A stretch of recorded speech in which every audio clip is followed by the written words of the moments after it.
They have no moves. It feels like they're in checkmate. If they were their neighbors, the Lakers, I would think the NBA would have a move up its sleeve to bail them out. But because they're the Clippers, I have no idea what they do. Now, I guess my question, Troy, is: do you think is there a possibility that Kawhi Leonard is so worn out from planting so many trees that maybe it's just affected his performance on the court? I mean, I'm trying to give him the benefit of the doubt.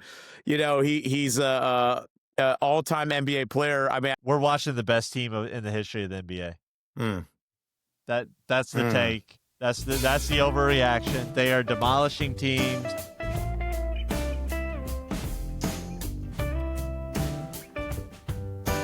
All right, we are back once again. Titus and Troy here. Dasha was a one and done. Yeah. And well, he had enough. He became TikTok famous. He did, man. We posted one clip of him talking about the Warriors. He brought his his calming old man perspective. He's like, hey, not so fast on the Warriors. These veterans will be fine. And people just ate it up on TikTok, man. They loved it. So I think Dasha is currently having a late night steak dinner with an agent, trying to figure out what his next move is as a basketball podcaster. It's either a late night steak dinner or he's avoiding how bad the Sixers have been playing. That's right. And just taking a week off here. But Ty, we're here on November 19th, a week before Thanksgiving here, and just watched Rockets Cavs. I have some takes that we'll probably get into a little bit, but as always, we gotta go into some of our preseason predictions here that have just melted away. And I don't think there's any better place to go to than my underrated team in the West, man, the Clippers of Los Angeles. It couldn't have started worse for them. I don't know where they go. They are hard capped with the second apron. I literally don't know what they do. They had, I mean, even going back to the summer, with all of the accusations coming against Kawhi, with this made-up company, so to speak, where he's getting paid through the Clippers, but they use this company to compensate him. And they lost Norm Powell, because they didn't want to pay him. It was huge, and now they are losing every game. Just about. I think they're 3-9, and the worst part of all of this that I have been saying since like the second game of the season is that they do not own their pick. The Thunder own their pick.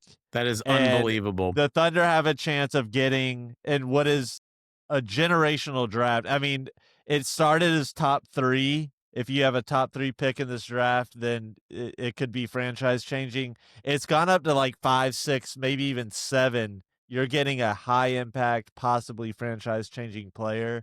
And not that the Thunder need any more help than they already do. So my hot take of the Clippers being underrated is I think over already. I think that take is solidified as not happening. Any thoughts there, Ty? They have no moves. It feels like they're in checkmate. If they were their neighbors, the Lakers, I would think the NBA would have a move up its sleeve to bail them out. But because they're the Clippers, I have no idea what they do. Now, I guess my question, Troy, is: do you think is there a possibility that Kawhi Leonard is so worn out from planting so many trees that maybe it's just affected his performance on the court? I mean, I'm trying to give him the benefit of the doubt. He's a all-time NBA player. I mean, I think that might be the only explanation for what's going on. But man, like John Collins, but this is just how the Clippers have been the last few years, right? They throw all these pieces together, hoping they'll fit. There's a ton of overlap between their skill sets, and we're in an NBA now where teams are building through young, really talented players, and then the best teams have a development piece where they develop these young guys to play a certain role. You know, if you go to any gym across America that so happens to have an NBA player hanging out or shooting around or even playing pickup in it in the summer, you'll find that these guys are all the best at any part of basketball of anyone you've ever seen in your life. You know, there's old videos going around of, I can't remember who it was, but some center who the only thing he's ever been asked to do in his career is set screens and then run to the rim and try to, you know, finish at the hoop. And there's video that emerged of him playing pickup with a bunch of guys who look like decent players, and he's like crossing them up, hitting step back NBA threes. So my point of that is the best teams not only have a lot of young talent right now, but they seem to develop them to play a very specific role for whatever that team needs to be successful. And I think with the Clippers, their issue is they keep getting these older players who are at some, they're in some phase of the sunset of their prime or possibly past their prime. And none of them have really ever seemed to have to figure out more than a top 1 or 2 role on a team. And they keep just dropping these guys into the equation, thinking that somehow they're all just going to blend together and merge. And it's that old saying, old dog, new tricks, right? It's really hard to get these guys to buy in to play in a way that's symmetrical with each other. And the proof is in the pudding. I mean, this just keeps happening time after time. And now they're at a point where they're not a super team anymore, right? They're truly a collection of older guys. In the past, you could kind of cross your fingers if you were a Clippers fan that somehow they were just so talented that they would overwhelm their opponents. That time's gone, and this team, it's almost sad, you know, when you watch them at times, like they're so lethargic and they just truly look old when you watch them against these younger legs in the NBA. And you know, I guess you could make the argument if they somehow found a way to sneak in the playoffs, it could be dangerous, but they're so far beyond that, Troy. And we already know with these older guys, outside of Harden, who always plays almost an entire season every year, unless he legitimately has an injury, we're gonna have people missing games left and right here coming soon. Yeah. Well, it naturally, with them losing the way they are, I started looking at possible deals they could make. And I got to say, this gets me into maybe we can just go to this game tonight that I watched with the Rockets and Cavs just briefly. Rockets ended up pulling it out. Honestly, they had full control of the game for 3/4 of the game, and Cavs tried to make a push back, but ended up losing by double digits. Troy, But real quick, that doesn't look very good for my question last week. Is the East deeper than the West now? Yeah, I was kind of like outside of OKC, but like yeah, Cleveland at home is kind of, you could argue, the best that the East has to offer. yeah, I had to push back on that when you made that. I don't know. Well, you were about pretty that, non-committal. I kept being like, Troy, so do you agree or not? And you go, yeah, you know, there's some good teams in both. And but I could tell when I watched it back, I'm like, oh, Troy definitely does not agree with this take at all. One of my New Year's resolutions, and I'm trying to prepare for 2026, is be a little more positive and supportive of my brethren. Nice. And so I didn't just want to bash your take, but well, that was dumb as hell, Ty. That Troy, was a horrible take. That was Troy, so on the Buckets and Gravy podcast, you're absolved from any and all New Year's resolutions. Like, for instance, I gave up alcohol in 2025, but here I am. In fact, my doctor told me to, but because the Buckets and Gravy podcast is back, here I am. So all New Year's resolutions go out the window, man. So let it rip. All right, so tell me about this game tonight. I was able to catch most of the second half. So what did you see, and how does it relate to the Clippers? Yeah, so the Rockets into themselves, and we might just need to dedicate more time to them as the season progresses. But they are legit contenders. KD, we kind of made mention of this last week. That, man, it's just so good to see him locked in. He's intense. He wants to win every night, and in the era of resting players and the season's long, he's locked in. Maybe it's because he was trapped in Phoenix for the past couple of seasons where they just were underachieving, but he's locked in. And with him and Şengün, and then that third piece with Amen Thompson, man, it's that they're dangerous. They're dangerous. And then you got guys like Jabari Smith being just doing what he does, spot up shooter, getting rebounds. They have pieces that look really nice. But with all of that said, I I am officially out on Reed Shepherd. I don't think he's good enough. He he reminds the best way I can describe watching him is I remember when I was playing JV basketball at Leon High School in Tallahassee, Florida, and I got called up to varsity, and there was a couple of guys that got injured, another guy got into foul trouble, so I got put in the game, and I sucked because the speed and just and I was just afraid. But it's just the speed of the game is just so different. The guys are bigger. I'm a sophomore in high school. I'm playing against seniors with credibility, right? And they have a reputation of being good and that's what it looks like with Reed Shepherd in the NBA. Very similar. It's like a JV guy got called up to the varsity and he's just not ready. And I don't know if he'll ever be ready, to be honest. He looks scared. He Right. has his moments, but those moments are oftentimes like he threw a pass, it got deflected back to him, and then he's able to like throw a lob or something because of the messiness Right. of the play. So how it relates to the Clippers, things didn't end well in Brooklyn with KD and Harden. But what if the Rockets, with Van Vliet's contract, plus a couple other contracts, and a pick, send it over to the Clippers, and maybe even include Reed Shepherd in that deal, and acquire James Harden, and Harden's just orchestrating everything there in Houston. He comes back to Houston. Houston loves James Harden. What do you think? What do you think? All right. So here's my only thought about Houston going back to Harden. I think all of your points are like, honestly, that's a brilliant take. My only concern, Troy, is we've seen, or maybe I should say what we have never seen. I was going to say we see it all the time, or we've never seen it. We've never seen Harden successfully navigate 4 series of NBA playoff basketball in a way that affects winning for a team. So I know Dasha kind of referenced, like, on that Sixers team, he had some big games for them, but even in that series, like, if you know what to watch for, there are so many things that he does or does not do.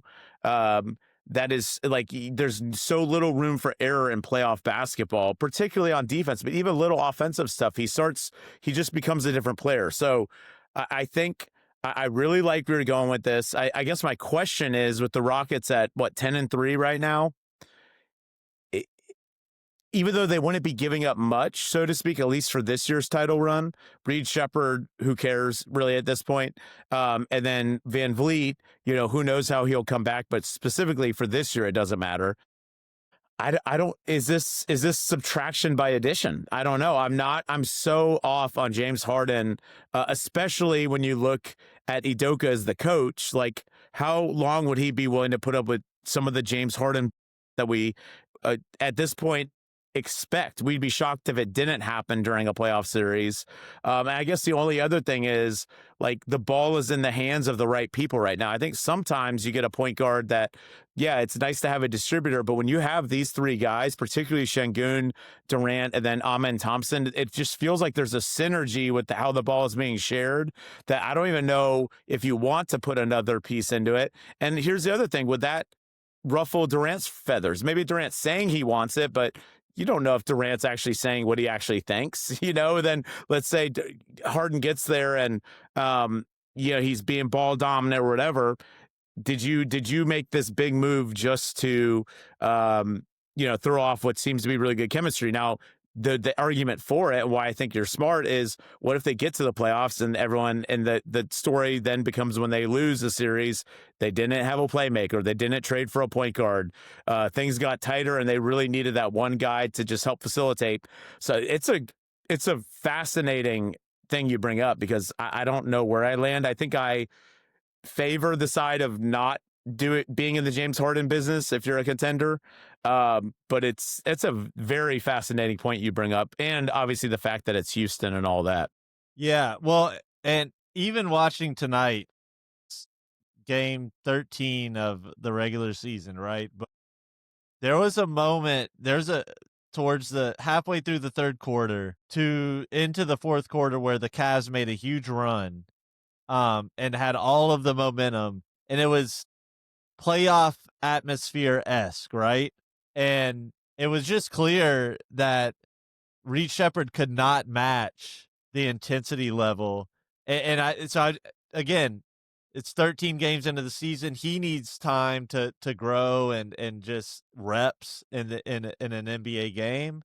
But it in our experience of watching ball, do guys go from like game 13 to game 30, 40, 50 of like looking like they are a JV to a varsity player to like, oh no, they're ready for playoff basketball where the whistle gets swallowed a lot more. You're playing a team over and over and over again, 7 games in a row. I cannot see him being ready. Well, Troy, how much would they really? So let me ask you this: so their core issue is the backup point guard spot, right? Because he doesn't start, correct? Like I don't think he started at all this year. So what you're telling me is a Tyus Jones for Reed Shepherd swap should be in the works because Tyus Jones is not working out for Orlando. And he has that playoff savvy, and Reed Shepherd can come and just chuck away for this Magic who Yeah, can't hit a jump shot. yeah, I don't yeah, know. So maybe it sounds like they need to address the back. See, I think my fear with Harden is is an expectation that he has to slot into that fourth player on the roster because he's obviously wouldn't be top 3, yeah, but then it bumps everyone else down. I guess that's my only concern. Maybe they take a smaller swing for a backup. yeah, I don't know. It's yeah. interesting. It's just we've seen time and time again to have that ball handler. So like where KD, Amin Thompson, even Shangun don't have to bring it up, but they get to their point guard Right. puts them in their spots, right? Mm-hmm. It's a developing story with them. It's what makes the NBA fun is that no team is perfect, except maybe one team who owns the Clippers pick for next year. And Oh my I gosh. I mean, Ty, I just got to say if the Thunder get top 5 pick, it's not looking good for the rest of the league. I would say it's not With looking that, good for yeah. the rest of the league right It's now, not. It's not. It's regardless not. of that. I mean, It's not. yeah. So, but yeah, Ty, I mean, how great of us though. We start the pod every week bashing our takes that we made. We No one did. does this. No I one know. no one embarrasses themselves and It's why calls themselves out. Yeah. Troy, So, it's why we're the people's podcast, We we are the are. people's podcast. We're It's for the why we've people reached and out to it's Ireland. that's We've right. reached the Irish land. I'm So waiting for that Guinness sponsorship, man. Can't wait. Hey, all right, so Troy, we are about a month into the season. You are like we owned, right, as you just said, like from the beginning of the year we always try to step out and go out on a limb at times with some of our predictions and takes. So I do think it's a good time for some of our best overreactions to the first month of the season. all So right. I want to give you the floor. I know you jotted a few down. Tell us some of your biggest overreactions, and I'll give you feedback on from my perspective if you're crazy or not. Yeah. So Ty, I think we might as well just start with the hometown team of the Orlando Magic. And I remember before the season, obviously we talked a lot about them, as we did with each of our teams. But one thing we said specifically was coming into this year, even with the Bane trade, nothing mattered unless Paolo and Franz leveled up. And to start the year, it was very shaky.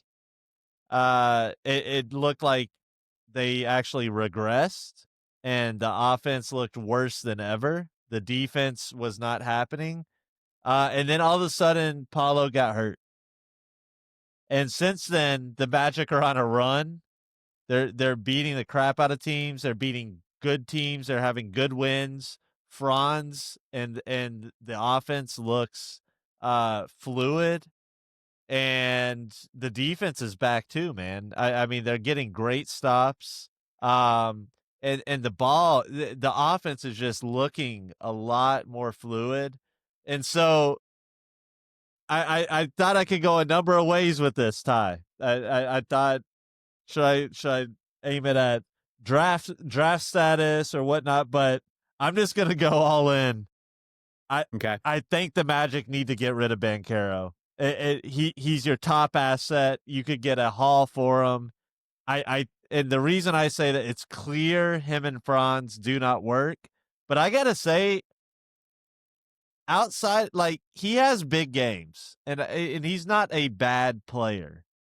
But I am not sure he's number one status to the extent that everyone thinks he is. And so I think there's like this idea of Paolo of how good he is, but you've been saying it for months now, even years, that he's not a facilitator. You cannot run the offense through him. Yet it seems like the Magic continue to do that, and now all of a sudden he's out, and everything looks a lot different, right? Right. My first overreaction 1 month into the season is the Magic need to trade Banchero. What do you got? I love it. So I will say this, even when we were struggling early in the year, at no point did it look like Franz had regressed. Like, he has looked as good in the beginning, and now he's looking like a whole nother level, like total control of the game, really high efficiency. He's an elite defender. He can guard the 2, 3, 4. He's like 6'9". I mean, Franz is huge, as is Banchero. So, and then Banchero, to be fair, had some rough games, then he had some really good games. I think the bigger concern early in the year was just overall, and that's what was confusing, was like they never had great games together. And that is trending towards what you just said, is like, are they repetitive of one another? Can we expect a consistency where both of them can thrive on the same court, on the same team, night in, night out together? Again, Jaylen Brown and Tatum has always been a fair comparison, as they were drafted either back-to-back or 2 years apart, similar to Franz and Banchero. And I do think their skill sets have always made more sense, most notably because they can both shoot the ball really well. And then they surrounded themselves with shooters, right? I think they share in that, at least in their first couple of years, weren't elite distributors, kind of what you could say about Banchero and Franz, but Tatum has really grown in that.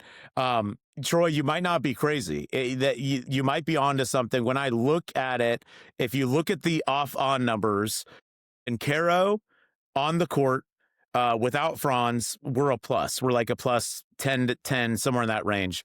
Franz without Banchero, we're like a plus 12, 13. Again, I'm not using that to say Franz over Banchero. But you're seeing a trend there, right? Like, we're above average when one of them is on the court. Together, we're like basically a net zero. We're not a negative, but we're like less than a 1 point differential. And you feel that when you watch them.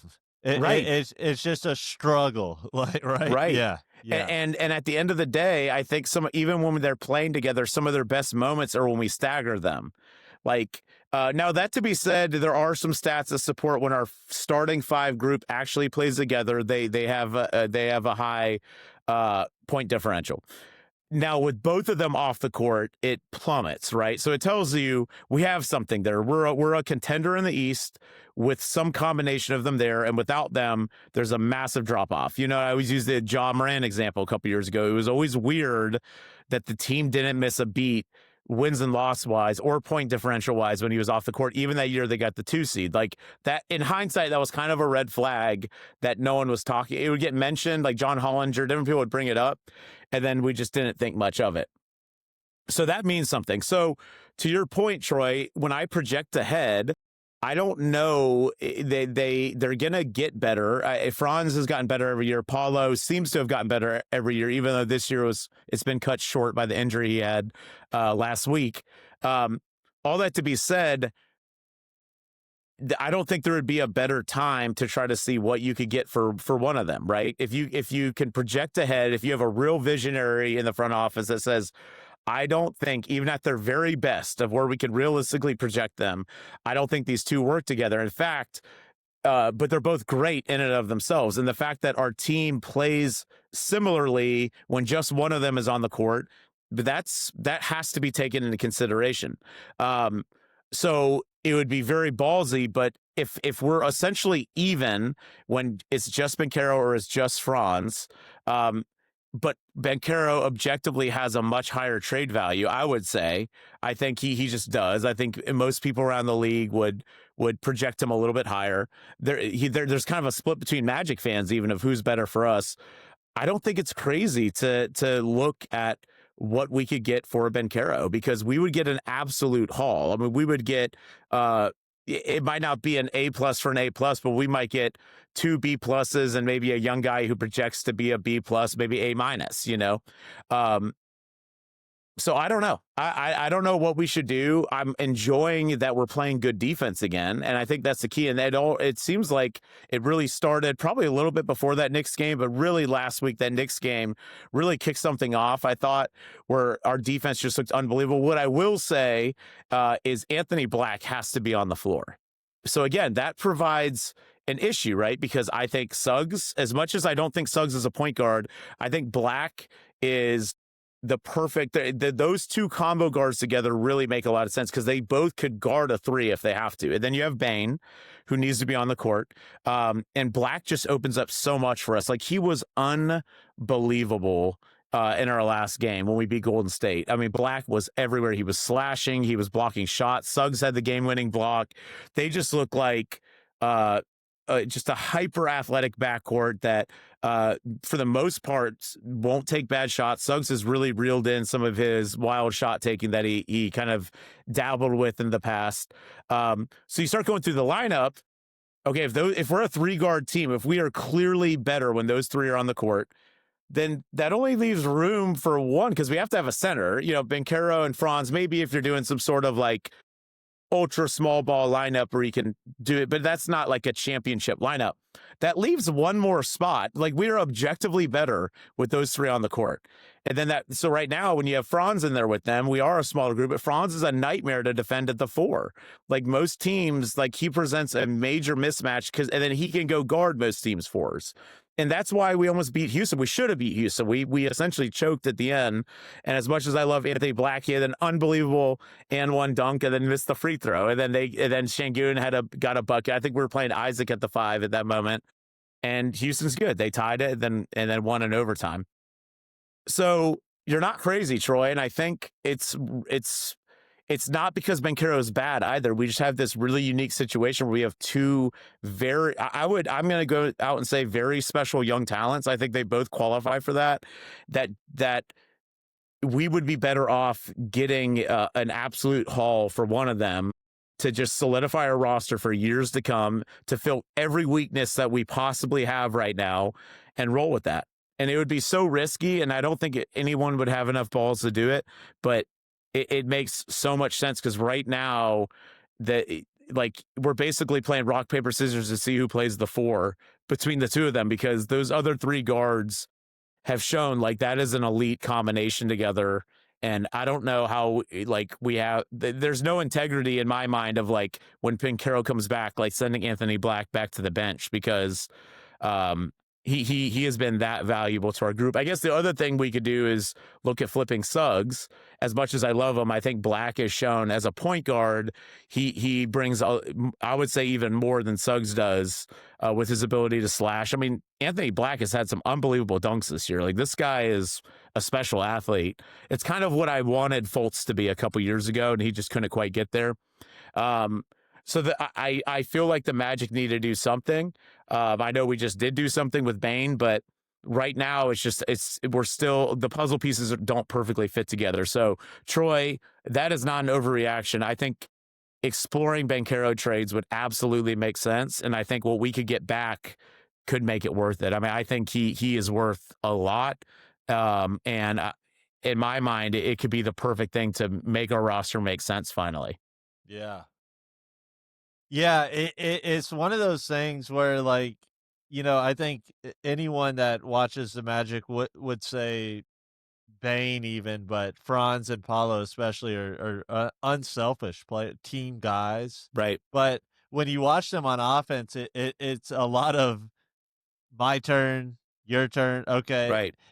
But in the unselfish sense, where like no one knows what to do. It's just like, Right. all right, I'm Right. gonna try, now you try, and I'm gonna try, now you try, and it's just so clunky, and it shows with Paulo being out, that everything's opened up. Is there's Yeah. not as much as all right, 100%. your turn and my turn, and Baines started to get it together with that too, right? 100%. So yeah, It's like shockingly clear how much better we're playing like with this grouping. So, and again, it's yeah, not a knock on Paolo. I really really like him, and it yeah. might be a disaster to even consider trading that type of talent, but why not see what we could get?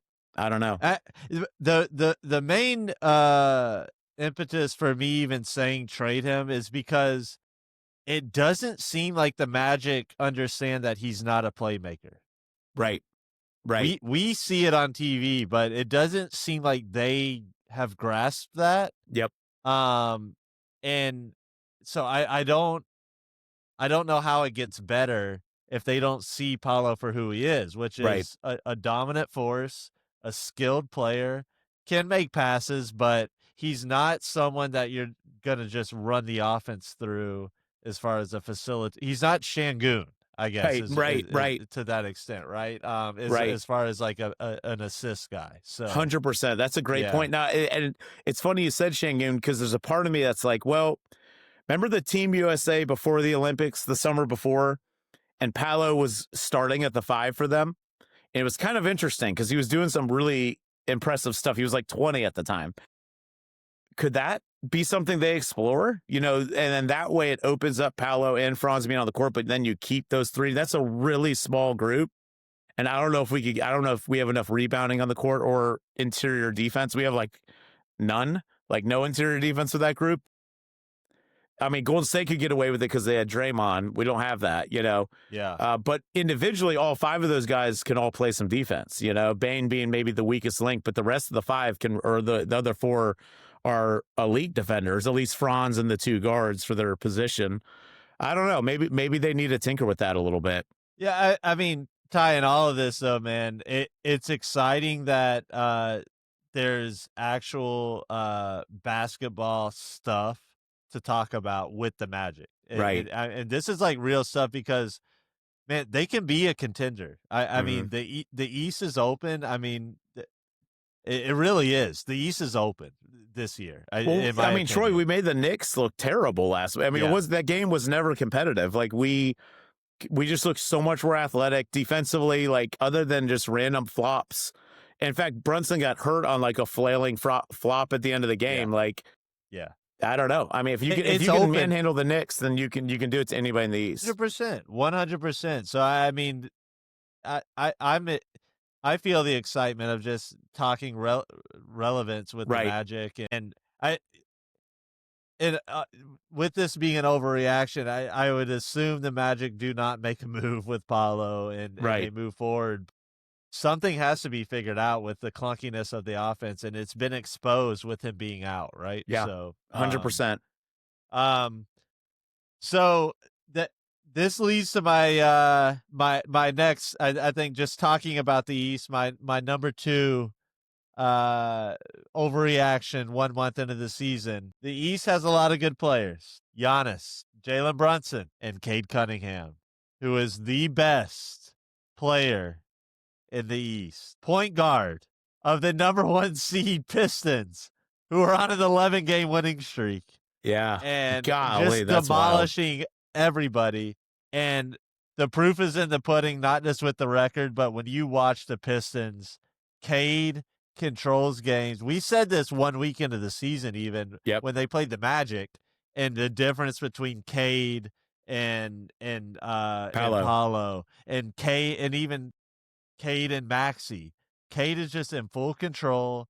He dominates games, and man, I mean, right now, I it's looking scary. Him and Jalen Duren as a duo Yeah. are looking very scary, and it's showing their number 1 seed in the East. So my number 2 overreaction 1 month into the season is Cade Cunningham is the best player in the Eastern Conference. Well, Troy, first of all, I think you definitely, Cade slipped you a 20 before the podcast started this year, because you have been on him from the beginning, from the preseason pod, the first week pod.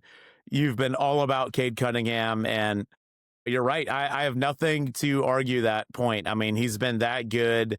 I think he's up there for first or second team. I will say this: in our first podcast, we were musing about his growth. You had mentioned the future of Team USA. And when I posted a clip, someone did chime in. 2 people chimed in and said he was third team All NBA last year. I did not realize that. So I think we said this would be his first time making. I meant to correct that. Actually, yeah, that he did make third team. So thank you, nerds on the internet, for yeah.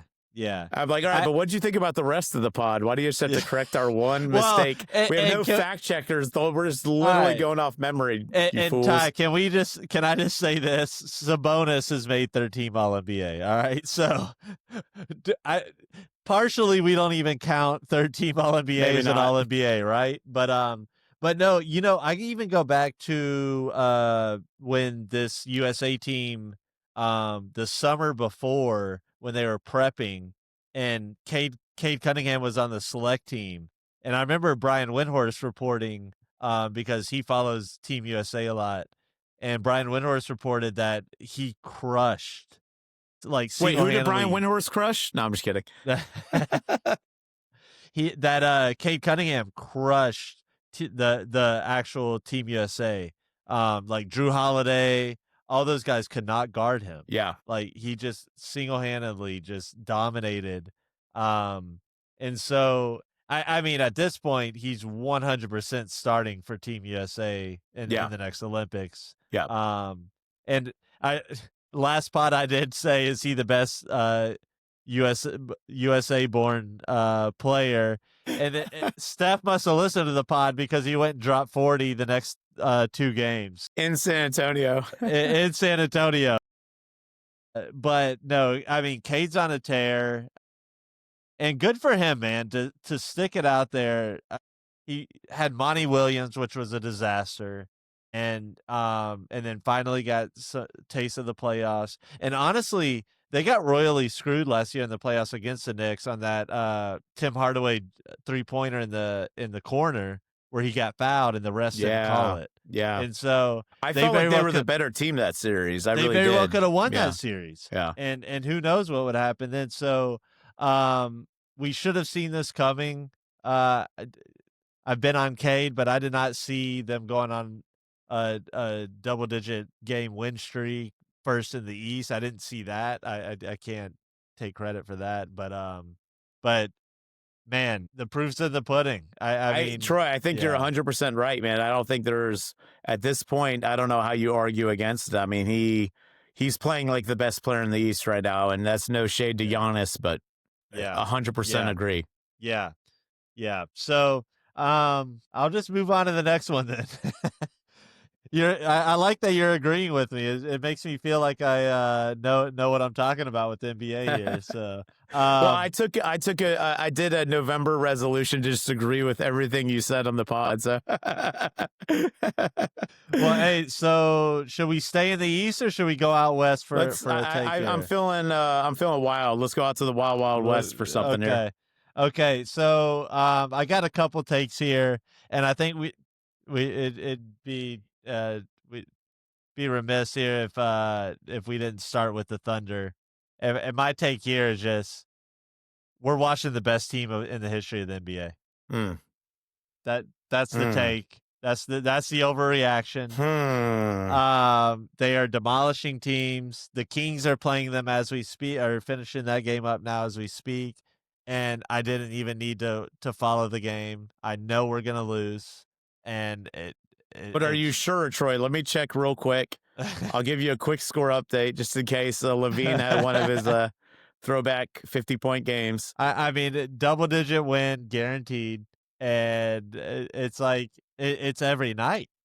It's Hey, every night. 113 to 99. That's pretty respectable. Double digits, double digits. Yep.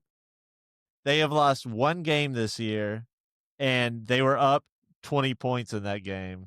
Such a fluke. I kind of wish they wouldn't have lost at this point. They'd be 16-0. They're I know. 15-1. They're the best team in the history of the NBA.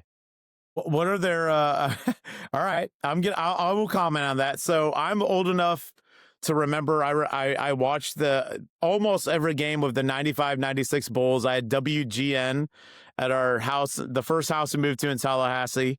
Shout out. I got to see Rodman kick the guy in the nuts, the reporter. I remember seeing Rodman get thrown out of or the cameraman on the sideline. I remember watching it as a third grader and being like, well, I guess that's normal behavior for an adult. I don't know. I was like, the world's a little different here in Florida. I'm watching, just moved to Florida and at WGN, yeah, watching those games. Rodman provided a lot of entertainment. So I saw that team firsthand. The one thing I'll always say, though, is like we know for a fact that the NBA was really spread thin talent wise. I mean, like Michael Jordan even talked about that in the Last Dance documentary, that played into his decision to come back from his betting suspension.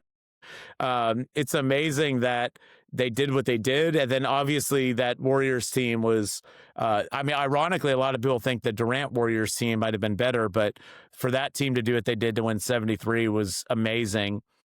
Steve Kerr wasn't there for the first 25 games, by the way, which is kind of interesting. Yeah. Luke Walton was. But, Luke Walton, yeah. King's legend right there. King's legend, dude. So all that to be said, Troy, I was on this last year when we didn't have the podcast, like when they were creeping towards 70 wins. I remember like telling people like, guys, this might be a 70 win team, and just being so blown away, like by the type of defense they play. And you could go through like their entire roster. Every single one of them could be an all NBA, all defensive, player, right? Like make one of the NBA all defensive teams. And defense travels, it goes with you. It's not dependent on your home crowd. It's not dependent upon much of anything. And they're so connected. They're good individual defenders. They're great team defenders. So that to be said, ironically, I still feel like with Houston emerging, with the Nuggets, like I feel like there's teams that could give them a playoff series. I remember like there's been teams in NBA history, like especially I think of the early 2000 Lakers teams when they three-peated. I just remember thinking like there's no way anyone beats these guys. Like that's how dominant Shaq and Kobe, the combination was so unfair that it just never felt like they were beatable. Whereas I still feel like Oklahoma City could be, but that's all subjective, right? Like at the end of the day, they're 14-1. They have I think a 16-point differential right now over their opponents. Like they're destroying people. And that Lakers game was so unbelievable. That was going on during our podcast last week. I went back and watched, and they just completely suffocated them. They just strangled the life out of them right away. So I have this weird optimism that in a playoff series, the Nuggets and or Houston could give them a good series. I especially Houston. I feel like if you look big three versus big three, like, and you could argue Houston's above theirs, between Amen Thompson, Şengün, and Durant versus Jalen Williams, Chet, and Shea. But there's such a great team that almost doesn't matter. And all these guys seem to like step up in crunch time moments. So I think I'm with you. I mean, we said a couple weeks ago, this could be a 75 win team. I see no reason why that's still not the case. I think it's just still unbelievable that this is happening. Like no one would have guessed this 2 years ago. And I think there's still just some sticker shock of how quickly it's happened and how explosive their rise has been. So I will say that it is an overreaction, but I can't say I disagree with it. Like at this point, it's not even controversial because they're that good. There's still a part of me that like refuses to believe what I'm actually seeing. Yeah. And I think the funny thing with the Thunder and with Shea ultimately, when we're talking about them being the best team ever, is Shea's not like doing windmills on people, and he's not like the athleticism of a Kobe or a D Wade from the guard spot, right? not to mention in the midst of his dominance, there's players like Jokic or Giannis. But Shea might be the best player in the NBA. I mean, he's the reigning MVP, so that's saying something, right? And I think it can kind of like there's no way the Thunder are the best team of all time. Not saying they are. That's my overreaction, but when you think of the Jordan Bulls and teams with Kobe and Shaq, but it's like, man, you got to pay attention to how good Shea is, man. This guy is Yeah. he hasn't played in 8 fourth quarters this year and is averaging 30 points. Like, Yeah. so it's like That's they're wild. they're killing teams. And man, until they lose that third game, I think they're going for 80 wins, man. Like, I'm not even kidding. Like, they should be undefeated, Yeah. 16-0. I mean, until they get that third loss, I think they're going for 80. Yeah. And That so Houston game was interesting, though, Troy. That double overtime it game at the was. beginning of the year. Yeah, I think Yeah. it gave a good preview of Houston. I think has the chops as long as they're healthy to give them a good series. But you're right, Troy. I mean, we told our listeners if they are morally aligned with betting and it was legal in their state to hammer the over on their wins, because I can't even imagine what that total is now. I'm sure it's gone up by For sure. 5-6 wins since then, For because sure. they're winning. Well, they don't 70 even have games. Jalen Williams yet. Yeah. And he was an all NBA player. So third team, but he Yeah. was an all NBA player. I wish Dosh was here So to give his random Jalen Williams hate. I know. He's not a fan for some reason. So it's just unreal. And again, we're just gonna reiterate, they own the Clippers pick, man, and it could get ugly. It could get very ugly very quick, uglier than it already is, Right. because I don't know how they don't win the championship this year. So anything can happen in the playoffs, injuries, and we'll see. But But even if there's injuries, I feel like they'll be okay as long as it's not Shea. I agree. Yeah. I agree, man. I agree. So, um, Troy, Thunder you better than the Jordan Bulls. That's Yeah. that's the take. Well, we all know that you think Shea's better than Michael Jordan, all right? So that's what we'll put on the On the TikTok. Yeah. I gotta beat Dasha here. Yeah. So, yeah. Well, so. Troy, you have another interesting West take that you sent in our notes. I want to make sure I'm reading this right. Something about the Phoenix Suns. What is that? Yeah. So listen, man. I'm not going like I'm not predicting Phoenix to win a championship or win the West or even contend, but I think everyone wrote Phoenix off because Durant left. 100%. And I think we need to remember that they actually completely sucked with Durant. Right. So like him leaving, sure they lost a great player and he's looking great in Houston, but him leaving didn't really like make them worse per se, because they already sucked. Right. And what they did was bring a lot of role players in. They got Mark Williams from Charlotte. Dylan Brooks comes in there from Houston. Dylan Brooks, man, he's a winner.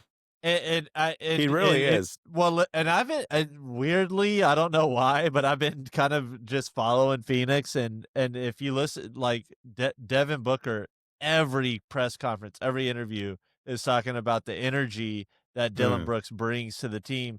And man, listen, you go to Houston, competed with him, even going back to Memphis days. Dylan Brooks is always a competitor, man. Always. Yeah. Any team he's on. Well, I think we talked about that was when stuff fell apart for Memphis, right? Like when they lost Dylan Brooks, it had like a huge impact on the entire culture of that team. He was the leader of that team. And then he leaves, and it's all of a sudden John Morant and Jaren Jackson are the leaders, and it's a joke. They're both jokes. Right. But honestly, I mean, within this Phoenix, so my hot take was that my overreaction was Phoenix is going to be a top 6 seed in the West. Okay. And I mean, I think that's pretty bold because the West is stacked, Right. but in a league with, I was thinking about all the good there's a ton of good coaches, Steve Kerr, Spo in Miami, Atkinson in Cleveland, um, and Ty Lue with the Clippers. We can go on and on with the good coaches in the NBA, but this Jordan Ott, man, I think Phoenix might have found one. Mm. I think Kind Phoenix of might have like found one. Oklahoma City's coach, like kind of getting one of those like up and coming Yeah, guys that, yeah, Dagnall or Missoula with Boston. right. I think this Jordan Ott knows what he's doing. They run good stuff. I watched him last night with against Portland.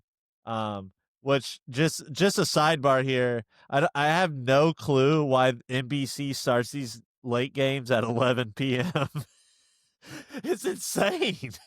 Like the game literally starts at 11 p.m. Eastern time. I don't understand it, but I stayed up and watched it, and Phoenix is dangerous, man. I Yeah, mean, and Devin Booker, too much has been talked about him, and that guy is a stud and 100%. what just one of the best scorers still in the NBA. And don't sleep on him. Well, dude, And he led a team to the yeah, finals 4 years ago, and they blew the whole team up around him. Like, that was unbelievable what they did. I yeah, mean, they completely yeah, sabotaged the team around him. yeah, And I mean, it looks like Jalen Green's. I mean, I have not watched much Phoenix Suns basketball this year, but looks like they have Jalen Green playing pretty efficiently for him. yeah, Grayson Allen is really grown into a solid NBA player, and Dylan Brooks is averaging 21 points a game. I mean, that's interesting. And then Mark yeah. Williams is a very good NBA center. Yeah. And I mean, yeah, so Jalen Green got hurt, so he's out for a while. Oh, is he? Okay. He is. Yeah, he hurt his We can hamstring, cut that from the podcast. me, but me but mentioning him. but I and it, Booker's just leading the team, man. Booker's an elite scorer. Mark Williams is underrated. Booker or Dylan Brooks. I'm like, how's Um Dan Marley playing? I really like that Stephon Marbury guy. Rex Chapman. Rex Chapman. I But don't think we should trade Jason Kidd for Steve Nash. so anyways, I'm a believer in Phoenix. They're a good team. They're certainly, Houston owns their first rounder this year, and I don't see it being a good pick, man. And Yeah, my top 6 prediction means it won't even be a lottery pick. right. So I think Houston's a lot better than advertised to begin I the like year. it, Troy. So Yeah, we have not mentioned them once yet this year, so I'm a big fan of that because we watched the NBA, man, and listen, I have one last take, and then just interested in anything going on, any takes you might have. But the Hawks are 9-2 without Trae Young. Trae Young got hurt. They're 9-2 with the number 2 defense in the NBA without Trae Young. They are number 28 in defense with Trae Young. wow, It's time for him to go. yeah, It's time for they cannot bring him back. man, And I don't know what that looks like. I mean, he's got a big contract. It's a struggle to make trades in today's NBA.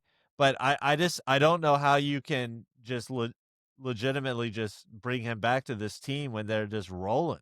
right. Yeah, So that is wild. I mean, Jalen Johnson, Troy. I've seen some internet memes be put up of like his numbers versus Banchero's.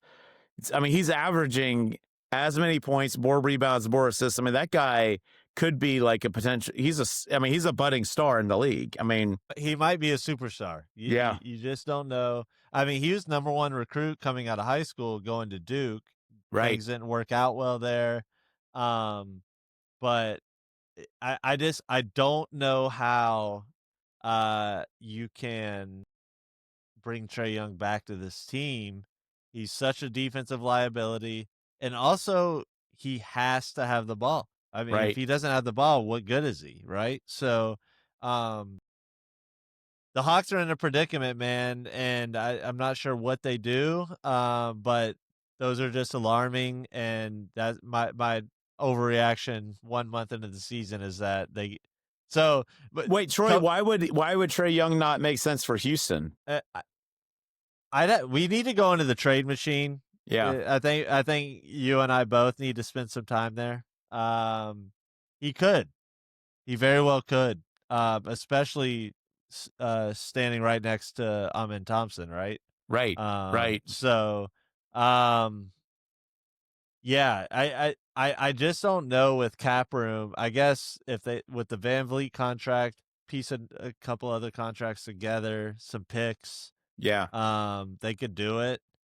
Um Yeah, Atlanta, I mean, like when they beat the Magic a couple weeks ago, I felt like they just looked like a really good AAU team, you know? It's like a bunch of long, athletic guys. Everyone felt comfortable shooting.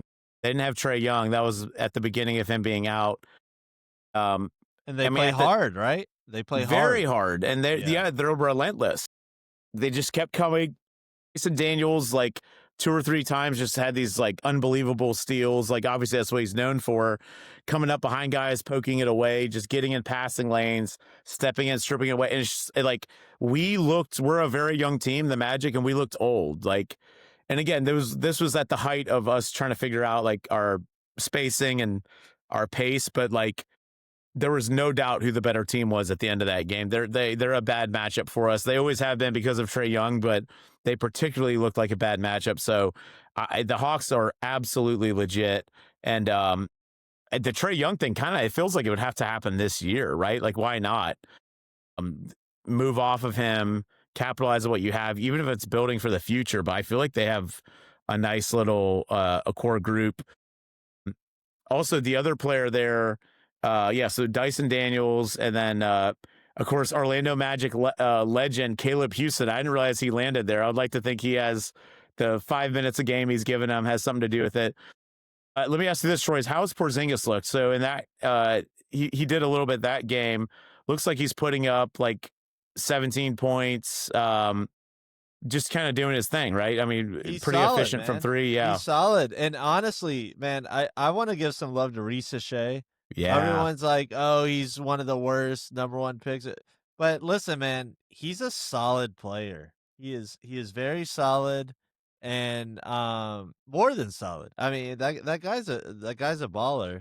And then Hawks getting Asa Newell. This guy is a yeah. legit player.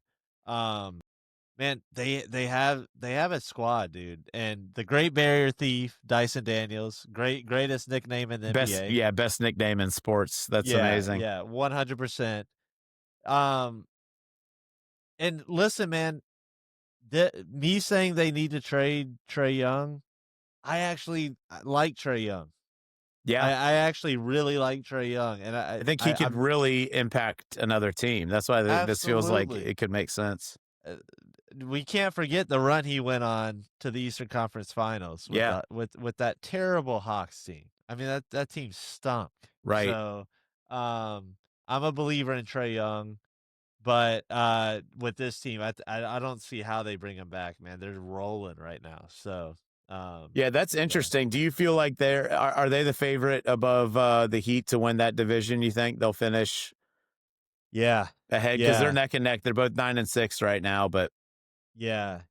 Yeah, I think well it just kind of depends what's going to happen with them moving forward and that's the beautiful thing about the NBA. You know, we're talking about the Magic. I mean, the Heat even. That whole division is kind of up for grabs and and Charlotte, man, Charlotte's fun to watch. I like well, that and all of division. those teams can make moves. The Heat are just waiting to pounce on somebody, right? Maybe the Right, Heat go after Trey Young, right? right, I mean, he could right. easily make sense for them. So, it's going to be an interesting 1 month into the season. We're there, and if teams keep winning, we'll see who gets desperate to make a move, right? So, and Troy, it's how just how are awesome, the man. for home cooking? Real quick, how are the Kings looking in our the Tankathon Oh standings? baby, it's better. It's better than it was last week. We haven't won a game since the last Nice, three recording. and 12. You lost 7 in a row. I mean, there are some brutal losing streaks going on right now in the league with the bad teams. You got Charlotte's lost 4, Washington's lost 12 in a row. Yeah, Utah is, they're starting to make their way back to what they've always been. They're 5-9 now. Then you have the Clippers 2 in a row. You have Memphis 5 in a row, and then you have Sacramento and the Pelicans with 7 losses in a row. It's just beautiful. It's funny. Windhorse is my guy, and tonight during the halftime of the Cavs Rockets, he said that someone informed him, some stats guy informed him that Washington is playing worse this year statistically than they were last year, and he said he almost threw up out of shock. So Washington stinks, and they're certainly going to be a top 4 bottom feeder. And Kings right now sit 5th. Just keep losing. Yeah, man. It's a beautiful thing. This draft is amazing. I send you and Dasha highlights of AJ DeBonsa every single week. The guy's just like T-Mac and Kobe. Do you still like him the best out of that? I think so. Yeah. I know I've had my boozer bias going back to when they were in 8th grade. But you showed up to the FSU team camp they played at with like a paper bag around your drink from the gas station up the road. You're like yelling at them. Like, you'll never be Cooper Flag. They're both like 14. He missed a between the leg like alley-oop dunk, and I was like, he sucks. Yeah, he's overrated. But I do think DeBonsa and Peterson are the clear 1-2. And I with my boozer bias, I will say he has struggled against interior defenders. So he's not the biggest, tallest guy anymore. And his Wait, which games were you watching? I saw him put up a great game against Kansas. Yeah, the last game he played when they were playing, I forget who they were playing, but it was a struggle inside in terms of post move finishing. Yeah. And I do have that little bit of worry with him, just like because it's funny, he's like sneakily athletic from like the perimeter, right? But interiorly, he's a little undersized, right? Right, as far as a big man goes. Yes. So I think he's skilled enough and just smart enough to overcome any of that and all of that. And if the Kings got the 3rd pick and picked him, I'd be ecstatic, right? So, but so Troy, were you talking about the game he had 18, 10, and 5 against Kansas? Yeah, is that what he had? 18, 10, and 5? Yeah. He didn't shoot 50% though. But he was pretty good, Troy. I don't know. He may have had a couple moments where he struggled, but I mean, he made some winning plays down the stretch, and he can pass too, man. Yeah, like he's a really good passer for sure. Yeah. No, I honestly just.